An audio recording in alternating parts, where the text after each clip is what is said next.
फिर व्हाट्सएप पे। हाँ चलो भेजो।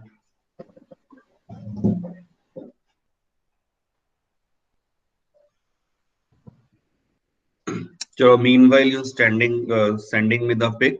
So already we started with the idea of independent events. So what are independent events? If the happening or non-happening of one event doesn't affect the happening or non-happening of the other event. Sir, Yeah.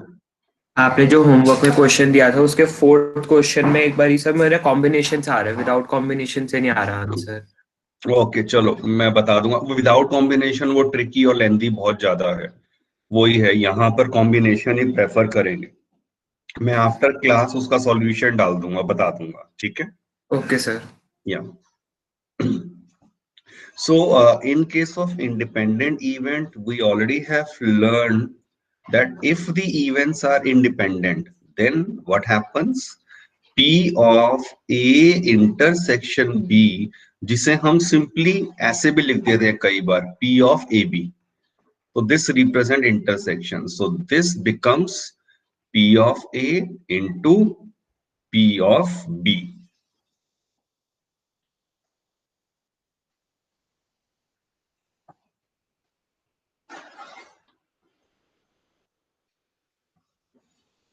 Okay अच्छा, ये वाला आपने example जो भेजा है मैंने आप ये देखा है।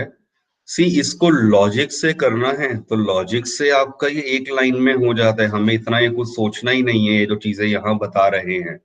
सो सिंपल आपका ये वन सिंपल केस रहेगा। मैं इसको क्रॉप करके ना बाद में, मैं समझ गया, मैं बता दूंगा आपको ये।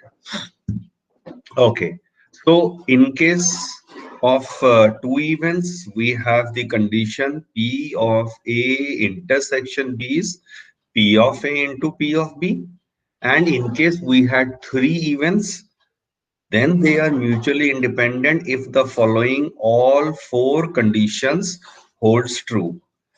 Generally we will be having the problems wherein only two events will be given to us.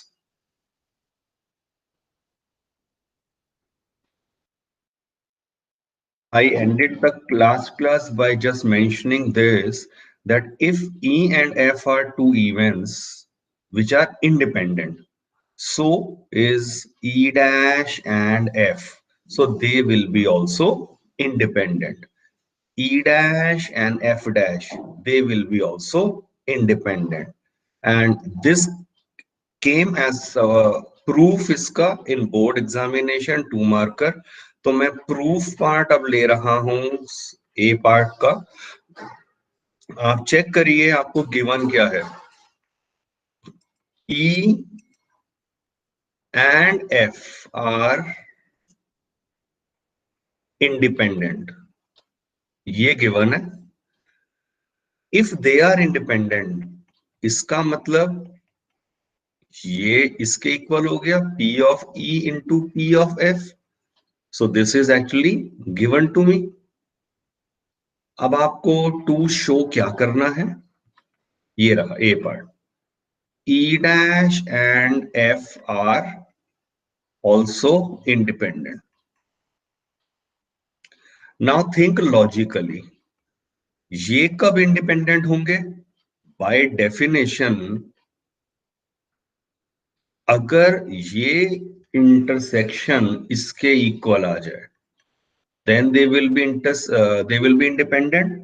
तो इसका मतलब मुझे बेसिकली ये अब शो करके दिखाना पड़ेगा। How will we do? I will consider its LHS, which is E dash intersection F। यहां जो पहला स्टेप है वो 11th क्लास का फॉर्मूला है।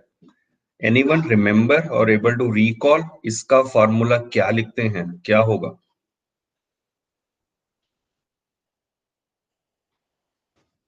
Sir P of E dash plus P of F minus P no, of उस form में नहीं, नहीं नहीं नहीं, चलो वो भी एक उससे एलिमिनेट कर सकते हैं, but this is actually P of F minus P of E intersection F।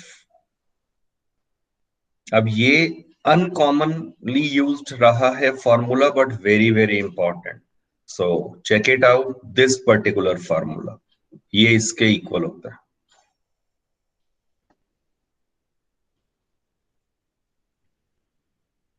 अब what is E intersection F? ये मैं देख चुका हूं गिवन से, ये चीज तो इसके इक्वल है. Means this is P of E into P of F.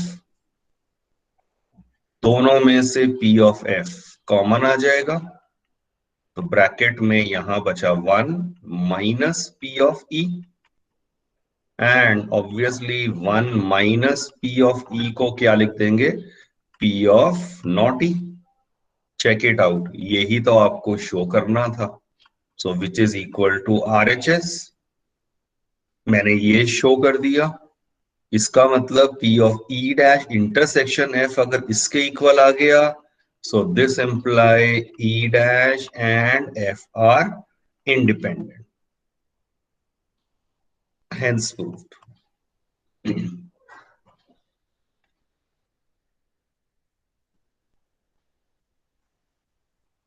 B part, proving part for your homework.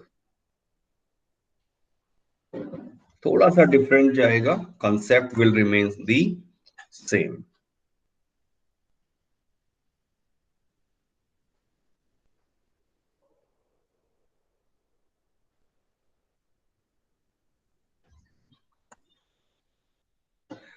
Now let us consider a very simple problem to begin with. Just we are checking के events independent हैं या नहीं है. A die is thrown. A die is thrown. तो 1, 2, 3, 4, 5, 6. E क्या event दिया है? Number appearing is a multiple of 3. तो सिंपली ये क्या हो गया? 3 and 6. F is the event.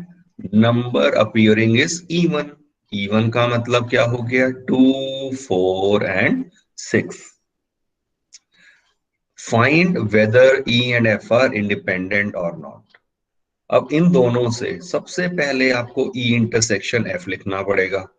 तो E intersection F, obviously that is only 6. Consider probability of E intersection F. ये एक केस है, 1 case out of possible 6 cases. Also, अब आप देखो what is P of E into P of F. What is P of E? 2 cases out of 6 cases. P of F, 3 cases out of 6 cases. So this is 1 by 3 into 1 by 2. ये आ गया 1 by 6. That is, हमने क्या observe करा कि P of E intersection F जो है वो किसके इक्वल आ गया? P of E into P of F. तो इसका मतलब इसने क्या इंप्लाई कर दिया? That E and F are independent. May be एक परसेप्शन या ऐसा फील हो कि भाई ये तो हमेशा ही होगा ऐसे, but which is actually not true. It may not be happen कि भाई वो इंडिपेंडेंट हमेशा आए. क्वेश्चन से क्लियर होगा. तो ये तो बहुत सिंपल सिचुएशन थी जहां आपको बस इंटरसेक्शन और एक सिंपल फार्मूला को वेरीफाई करना था.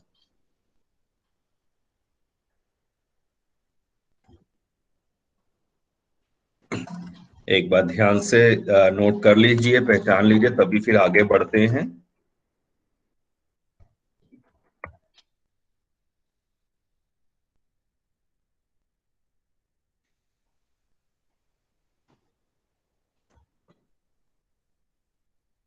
Check out this question. एक बार आप अपने आप करके देखिए. Please read the problem.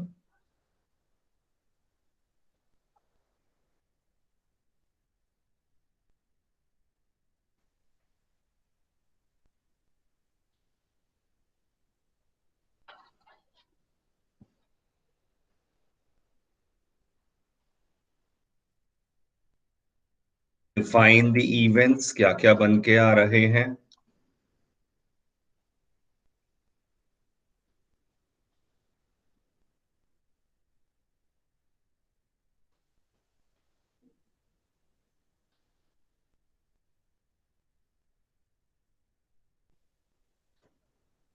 तो an unbiased die is thrown twice, तो आपको पता है that sample space is going to contain 36 elements. Let A be the event odd on the first throw.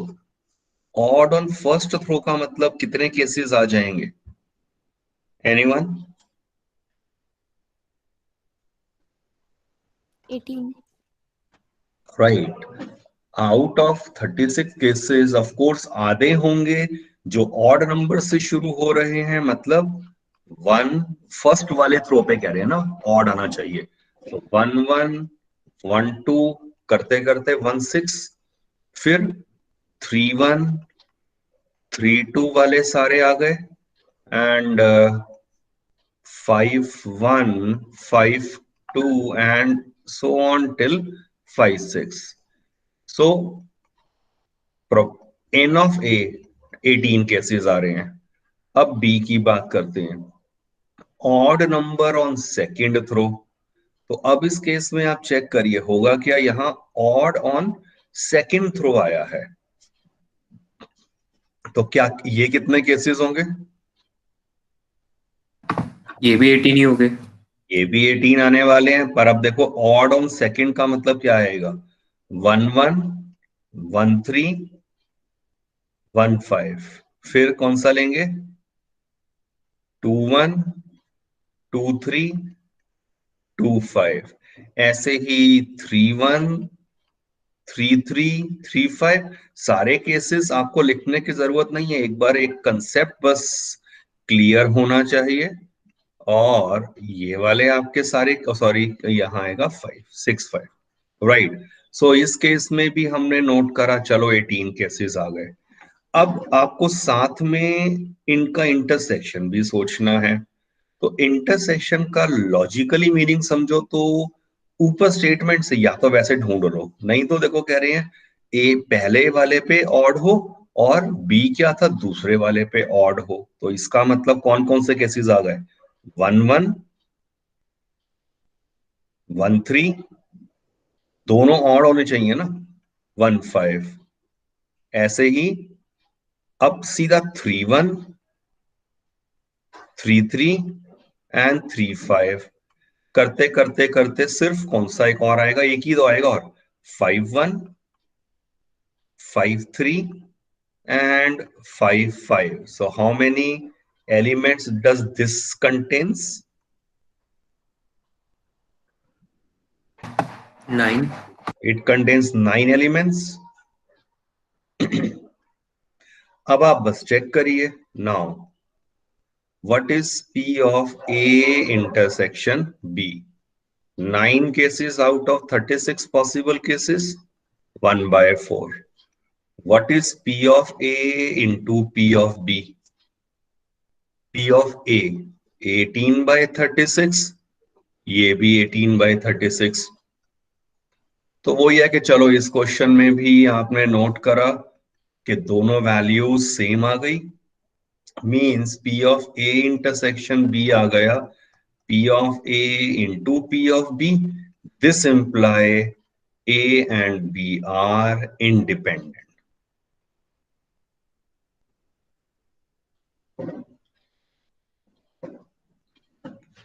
सो बस केसेस को लिखना और एक फॉर्मूला को वेरीफाई करना। यूजुअली बोर्ड इस तरह के क्वेश्चन को अवॉइड करेगा, क्योंकि इंडिपेंडेंट के अंदर अभी बहुत तरह का सिचुएशन है पॉसिबल लॉजिकली जो पूछी जा सकती है। Check out this.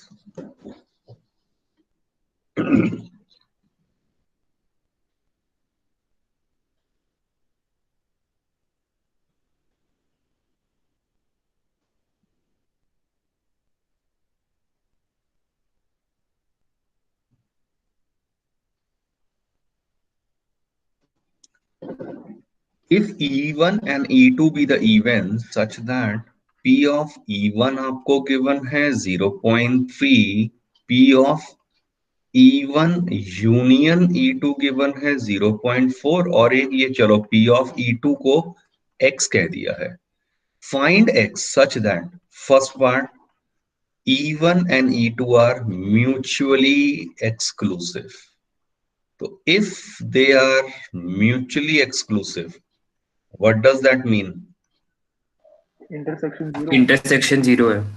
तो इसका मतलब प्रोबेबिलिटी जो है आपके पास P of E1 union E2 simply ये क्या बन जाता है P of E1 plus P of E2.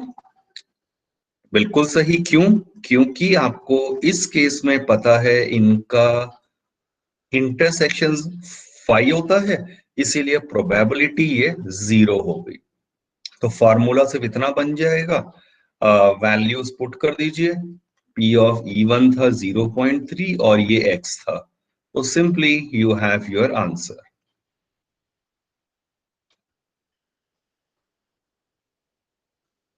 Now attempt the second part. I am waiting. सोचिए जरा वो कैसे होगा. 1/7 आ रहा है sir.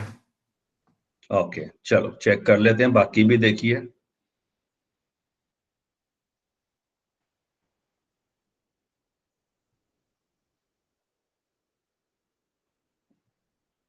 If they are independent, in other word मुझे ये पता है कि ये इक्वल होगा P of E1 into P of E2 और P ऑफ E1 कितना था 0.3, P ऑफ E2 तो X था. Now P of E1 union E2 का फॉर्मूला सोच लीजिए. 11th क्लास वाला यही वाला P of E1 plus P of E2 minus P of E1 intersection E2. अब इस केस में आप ऑब्जर्व करिए लास्ट टर्म जो आपकी लिखी गई थी. Since E1 and E2 are independent, तो मैं इसे P of E1 into P of E2 लिख सकता हूं. वैल्यूज पुट कर दीजिए. P of E1 union E2 0.4 and this is 0. E1 3 था, फिर X था और माइनस 0.3X. बस अब तो सिंपल है, तो 0.1 is equal to 0.7X. Calculation है अब तो ये सिंपल. 0.1 ओवर 0.7 बिल्कुल ठीक था आपका आंसर. X आ गया 1/7. तो मैं इन क्वेश्चंस को एक लेवल बस ऊपर एज्यूम कर रहा हूं कि इंडिपेंडेंट चेक करना आया और फिर उसके बाद उसकी direct application.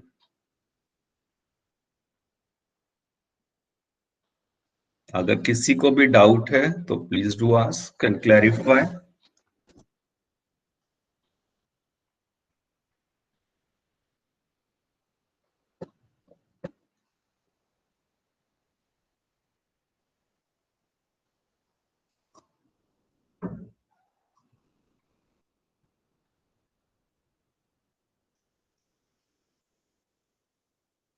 Next Tuesday is going to be very special and an important day. Anyone having any idea what is so special about the next Tuesday related to mathematics?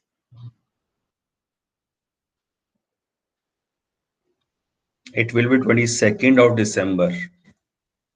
अभी किसी को कुछ पता है? International Maths Day. Not international. Some maths National. day it is, National yeah. Maths Day. It is a National Mathematics Day. The birth anniversary of किसकी memory में इसको बनाया जाता है?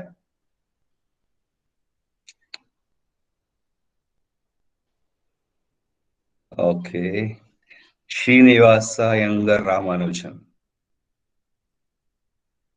चलो सो नेक्स्ट वीक के अंदर इस दिन we are going to celebrate his birthday, और थोड़ा अलग वे में रहेगा, कुछ इंटरेस्टिंग क्विज होंगी, गेम्स होंगे, and of course I will be sharing few anecdotes, very uncommon rare photographs which I tried to arrange and manage few of the resources जो easily available नहीं है.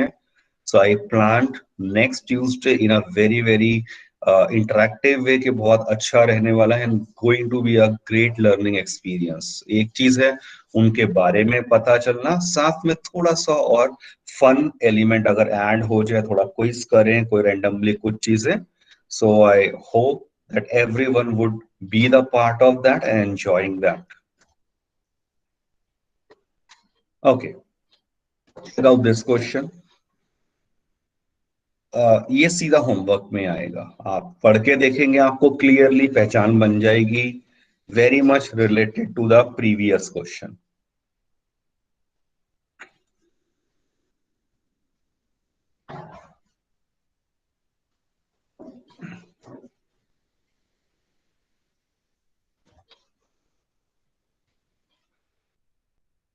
यस, यहां से अब आपकी मेन प्रॉब्लम स्टार्ट होंगी. So your worded problem real life से जो रिलेटेड मेनली रहेंगी. Ramesh appears for an interview for two posts A and B, for which the selection is independent. ये अलग से बता दिया है. The probability for his selection for post A, post A में selection की probability 1/6, post B में selection की probability 1/7. Find the probability that Ramesh is selected for at least one post. Probability किसकी निकालनी है? Selected for at least one post. Mathematically कोई बता सकता है इसका मतलब ए और बी के टर्म में क्या हुआ? A union B. गुड. बाकी भी एक बार ध्यान से सोचिए. एट लीस्ट वन पोस्ट, या ए है या बी है.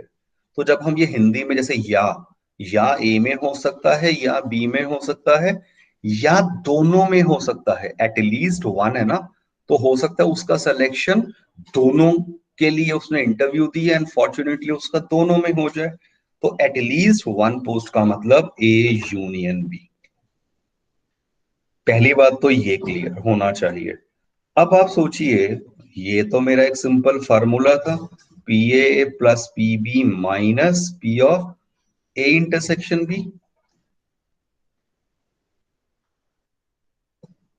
Look at the last term. Since A and B are independent, ये आपको ऑलरेडी कह दिया गया है. वैसे भी ये कॉमन सेंस में आएगा, but still if it is written that's good. तो अगर ये इंडिपेंडेंट है, इसका मतलब A इंटरसेक्शन B क्या हो जाएगा? P A into P B, क्योंकि ये और भी इंडिपेंडेंट है. बस अब तो आपको इनकी वैल्यूज गिवन थी.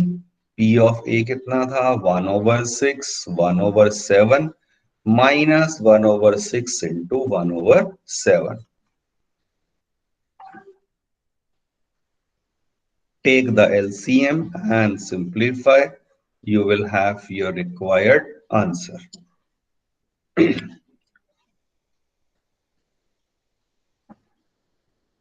इंडिपेंडेंसी का क्या रोल रहा है, उसे प्लीज अच्छे से आइडेंटिफाई कर लीजिए.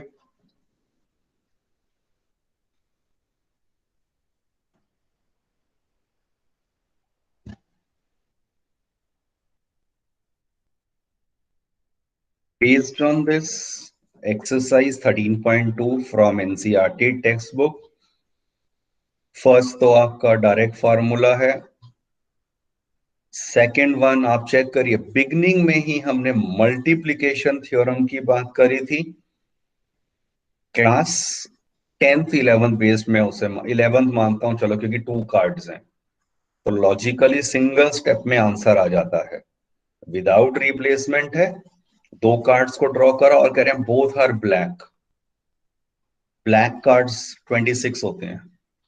पहला कार्ड ब्लैक आए, दूसरा कार्ड भी ब्लैक आए, और क्योंकि विदाउट रिप्लेसमेंट था, एक एक कार्ड कम हो गया। Your answer.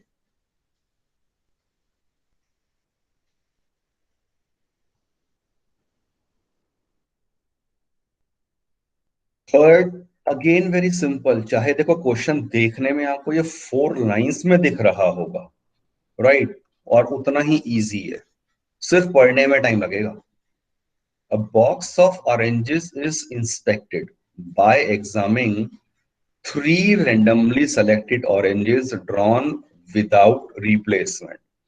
पेपर में भी मैं यही एक्सपेक्ट कर रहा हूं, जब आप 15 मिनट रीडिंग टाइम है तो पेंसिल से सिर्फ अगर आप थोड़ा थोड़ा सा हाईलाइट कर लेते हैं कि मेनली क्या चीजें गिवन है।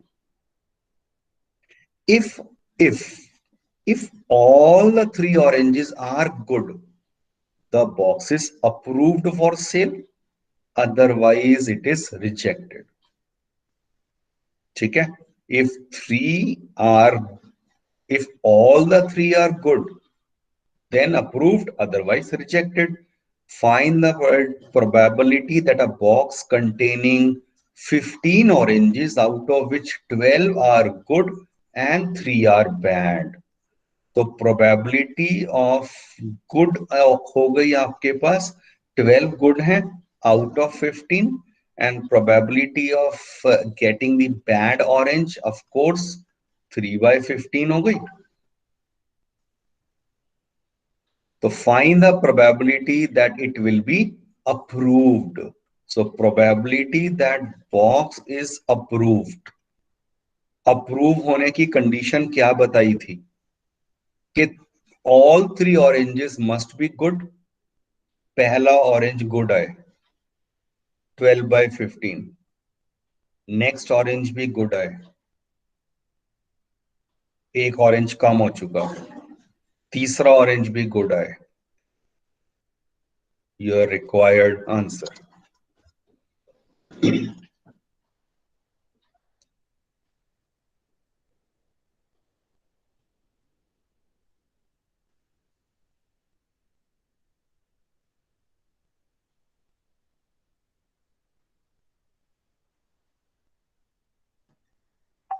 चेक करिए, सिंपल आपका प्रॉब्लम रहा है ये। 4th question in your homework, simple identify करना है एज द इंडिपेंडेंट और नॉट। बहुत सिंपल है ये।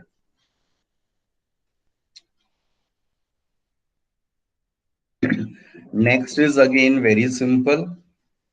आपके सामने ही है क्वेश्चंस, देखते ही पहचान बन जाएगी। 6 भी आराम से हो जाएगा। तो 6 तो क्लियर कट होमवर्क में, और 5th के लिए आई एम वेटिंग। बताइए इंडिपेंडेंट है या नहीं है।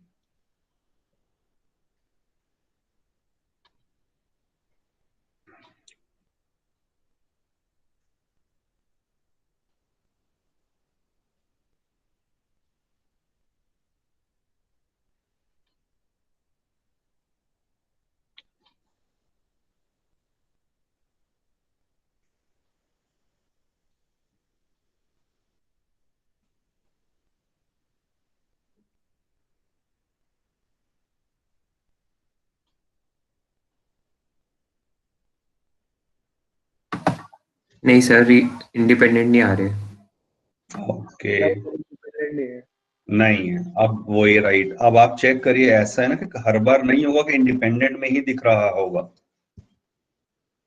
Still I am waiting. बाकी भी थोड़े से और कभी कर लें अगर बेटर रहेगा।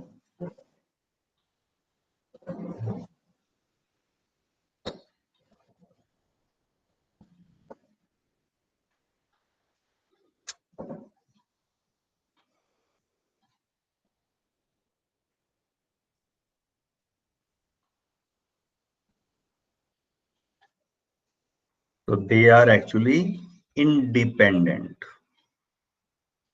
So जिनका भी नहीं हुआ है, complete in your homework.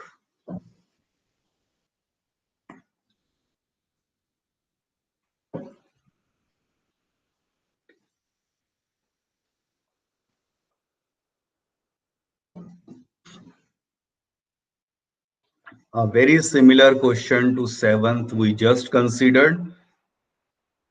Check करिए, वही एक x वाला जो करा था ना 1/7 जिसका आंसर निकाला था, बिल्कुल वही सिचुएशन है. Followed by 8th, direct formula based है. अब इनके फॉर्मूला आपको याद होने चाहिए. ये होता है P of A intersection B upon P of B. और क्योंकि A और B इंडिपेंडेंट हैं, तो ये एक्चुअली न्यूमरेटर सिर्फ ये हो जाएगा और ये answer actually P of A के इक्वल है, and so on. So again, attempt all the parts and the questions in your homework.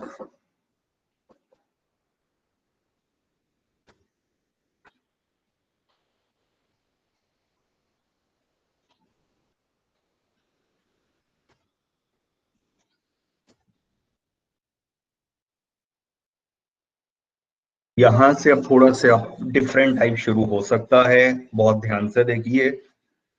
9th question. If A and B are two evens such that P of A 1/4, P of B half, and P of A intersection B is 1/8, you need to find the value of P of not A and not B. I think ये notation clear है इसको पढ़ने के बाद.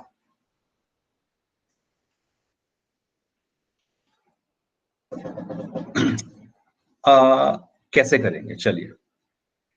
पहले A union B निकालेंगे, फिर 1 minus A union B. Sir Okay. P not A and not B का आ गया. क्या आ गया? आपकी आवाज कट गई शायद.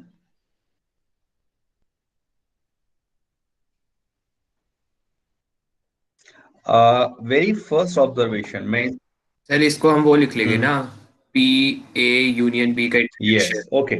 So in fact there are two different methods. उसका 1 माइनस P A यूनियन हाँ B कर देंगे. देखिए, डी मॉर्गन्स लॉ बोल रहे हैं आप एक्चुअली. so, इसका एक डायरेक्ट फॉर्मूला आपने पढ़ा हुआ है, वो इसके इक्वल होता है. De Morgan's law, this is 1 minus P of A union B. और A यूनियन B ये क्या होता है? P of A plus P of B minus P of A intersection B. आप चेक कर लीजिए, all the values are given to me. So this is in fact one way to solve this question. The other way round is observation. अभी चेक करो, question में कहीं लिखा नहीं है कि ये इंडिपेंडेंट है, but if you note carefully, मैं ना इन दोनों को मल्टीप्लाई करके देखता हूं. 1/4 इंटू 1/2, 1/8 आ गया इसके इक्वल. तो if this condition is true, so इसने मुझे क्या इंप्लाई कर दिया कि A and B are independent.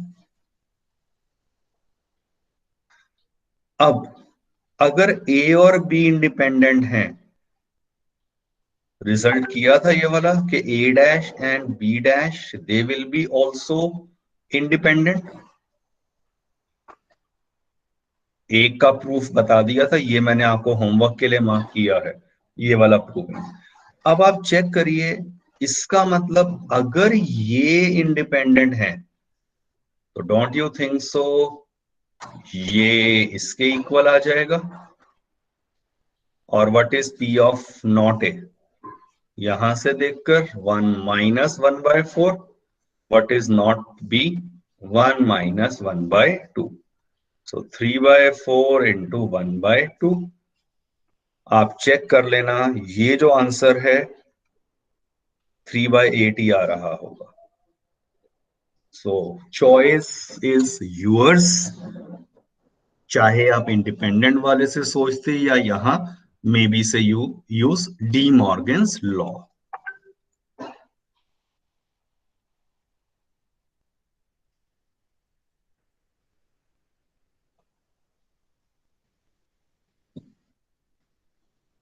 The 10th question will be the part of your homework.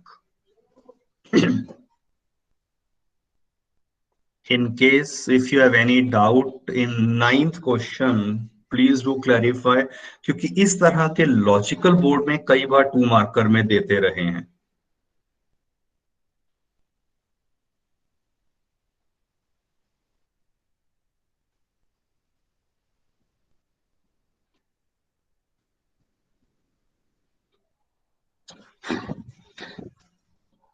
Okay, so I am ending the class. अभी इतना रखेंगे, बाकी कंटिन्यू करेंगे 4th पीरियड में इंडिपेंडेंट इवेंट्स, और उसमें और ज्यादा इंपॉर्टेंट वर्ड प्रॉब्लम्स को कंसीडर करने वाले हैं. चलिए, you may leave the meeting now. बाकी किसी ने एक जो डाउट पूछा था वो मैं अभी करके ना भेज दूंगा.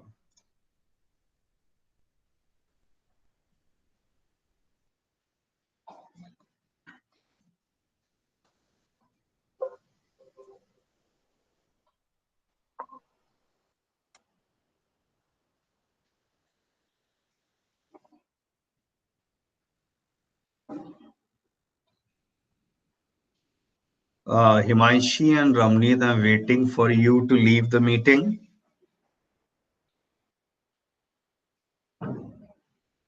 Himanshi and Ramneet.